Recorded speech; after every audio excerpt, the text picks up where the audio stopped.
আমরা খাদ্য মুখ গহ্বরে চিবিয়ে ছোট ছোট অংশে পরিণত করি।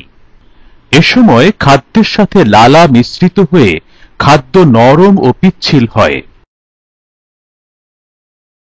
ফলে খাদ্য যখন আমরা গলথকরণ করি তখন তা সহজেই পেরিস্টালসিস প্রক্রিয়ায় অন্ননালী হয়ে পাকস্থলীতে প্রবেশ করে। পাকস্থলী হল একটি থলির মতো অঙ্গ। এখানে খাদ্য কিছু সময়ের জন্য জমা থাকে এবং খাদ্যের আংশিক পরিপাক হয়।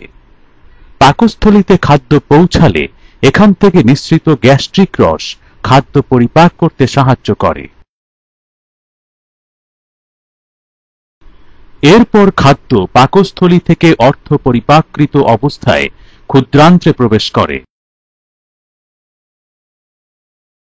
ক্ষুদ্রান্ত্রে খাদ্য প্রবেশ করলে পিত্তথলি থেকে পিত্তরস ও অগ্নাশয় থেকে অগ্নাশয় রস দ্বারা খাদ্য সম্পূর্ণরূপে পরিপাক হয়। পরিপাকের পর খাদ্য ইলিয়ামের প্রাচীরে অবস্থিত ভিলাই দ্বারা শোষিত হয় এবং রক্তনালীতে প্রবেশ করে। রক্ত এই পরিপাকৃত খাদ্য সমস্ত দেহে পৌঁছে দেয়। ক্ষুদ্রান্ত্রে 5 থেকে 6 মিটার পথ পরিক্রমণ শেষে অপরিপাকৃত খাদ্য বৃহদান্ত্রে প্রবেশ করে। বৃহদান্ত্র এই অপরিপাকৃত খাদ্য থেকে কিছু পানি শোষণ করে আর বাকি অংশ দেহ থেকে মল আকারে বের করে দেয়।